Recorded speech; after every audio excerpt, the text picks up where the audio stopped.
todos os episódios de ansiedade e de pânico e toda a sintomatologia que é tão desconfortável, aquela sensação de se vai morrer, que a pessoa quer ansiolíticos para desaparecer, não é? Eu percebo perfeitamente e identifico-me, só que também acho que é muito mais fácil tomar um comprimido do que fazer outro tipo de terapêuticas. E isso é muito importante, seja yoga, seja relaxamento, seja desporto, seja procurar ajuda, a psicoterapia, por exemplo.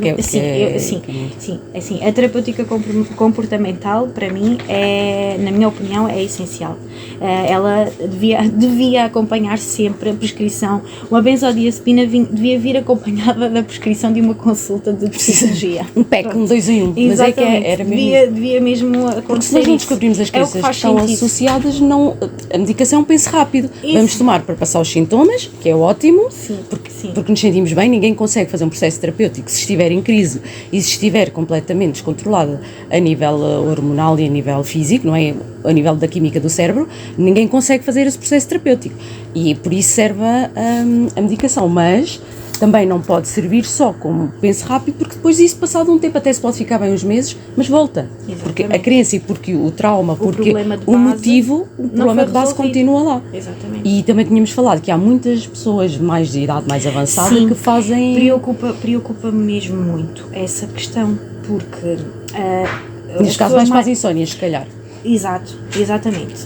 Sim, mas também há muita ansiedade nos nossos idosos, porque os idosos agora, como o ritmo daqueles que ainda trabalham é alucinante, eles têm que ser pais e avós ao mesmo tempo. E nós deparamos-nos aqui com muitas situações de ansiedade, de stress em pessoas mais velhas que se calhar não acontecia antes. Exatamente, têm que lidar com esta nova realidade de agora estão na reforma, não é? Continuam a ter que ajudar os filhos, mas continuam a ter que ajudar, continuam a ter que fazer de pai e de mãe como faziam com outra idade atrás. Mais avançada, que é muito mais complicado, porque já não...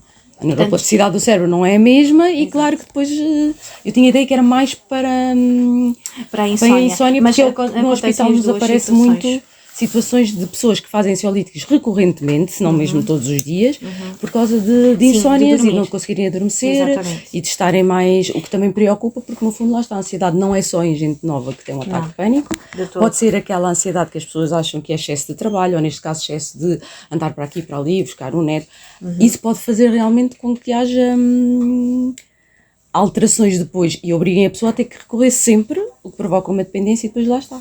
Fazer o desmame, não é essa diminuição gradual da medicação e depois é assim, a pessoa está bem, das duas uma, ou deixa de tomar, como falámos, e depois descompensa, ou não quer deixar de tomar porque se sente bem assim. Exatamente. Mais dependência fica. Acontece muito.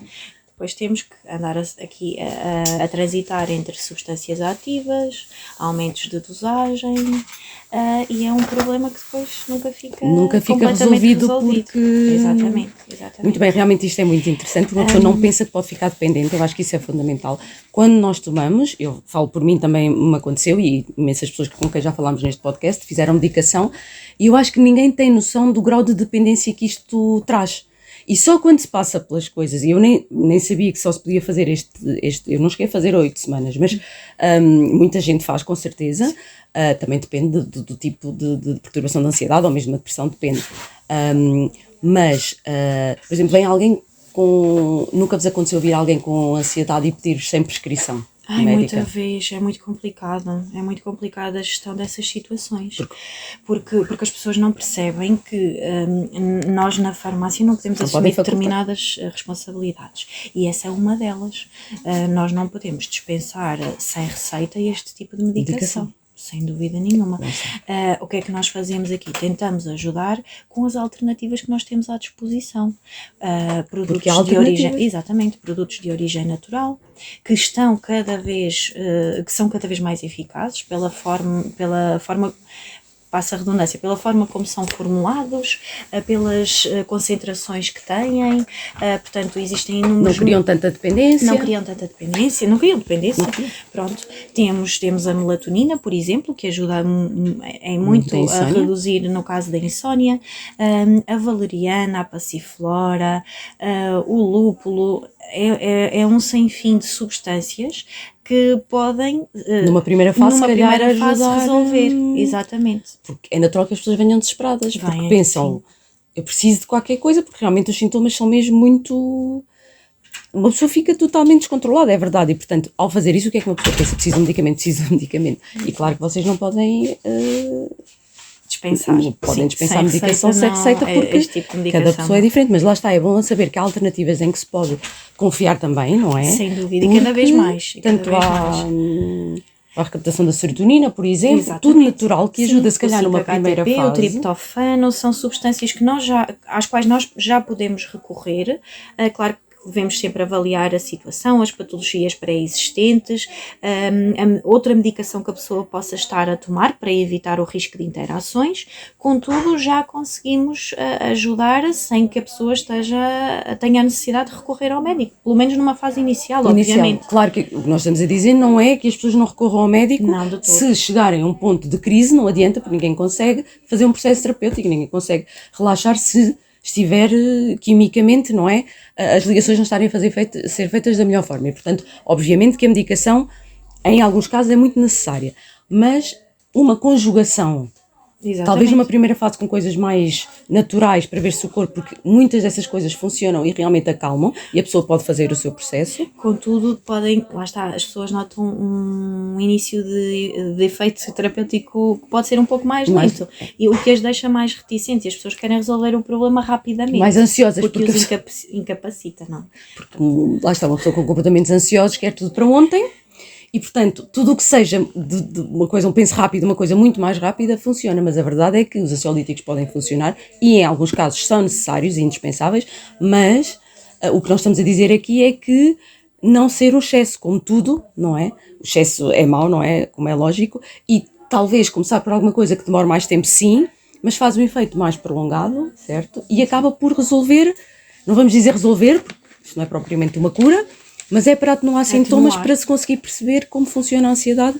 Depois, no caso, porque cada pessoa é diferente, cada tipo de perturbação é diferente e isso tem que ser estudado. A psicoterapia é muito importante também, como já falámos, e a farmacologia também, devia ser todo um conjunto. Dos dois pilares. Desporto, yoga, relaxamento, meditação, tentar fazer-se, não é? Juntar tudo, porque senão é uma bola de neve e vai piorando. Todos esses são componentes fundamentais do tratamento da ansiedade.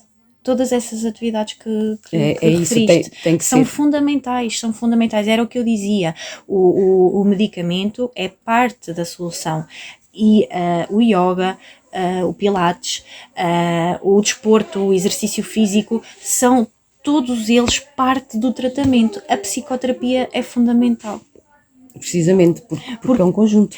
Eu acho que, na minha opinião, nestes casos, a psicoterapia é que vai fazer a pessoa entender qual é que é o que é que está na origem da ansiedade. Eu acho que só com psicoterapia é que isso se consegue. Só assim. E só a pessoa, sabendo o que é que está na origem, pode adequar o seu comportamento, a sua atuação, para resolver de uma forma, arrisco-me a dizer, definitiva, a origem da ansiedade. Exatamente.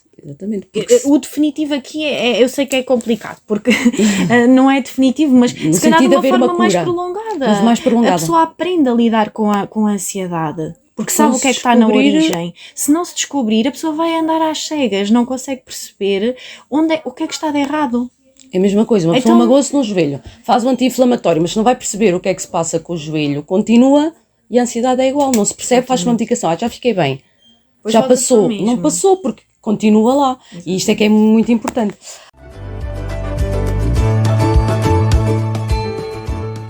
Bem, e assim terminamos esta primeira parte sobre a farmacologia, sobre ansiolíticos, sobre higiene de sono, sobre tudo o que precisamos de saber para lidar melhor com estas perturbações. Gostaram? Fez sentido?